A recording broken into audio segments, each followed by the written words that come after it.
In this video, I want to show you how to add widgets on the home screen of your iPhone 16e. First step is to simply keep press anywhere on the home screen where there is no app. So over here, there's no app, and keep press there until the apps start shaking. Then go on the top left corner and click the Edit button. Select Add Widget. And from here, you're going to have a lot of choice. Depending which apps you have, you may have a lot more widgets to add. For example, let's say I want to add a sleep widget from the sleep app. Well, I'll tap on it and I'll have multiple options.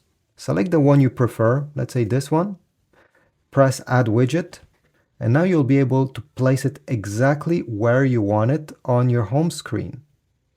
Some widgets, well, you're able to make them bigger and smaller, but over here, this is all I get. Once you're done, press done and it's saved. It will stay there. Thanks for watching. Please leave a like, subscribe, comment, and I'll see you in the next video.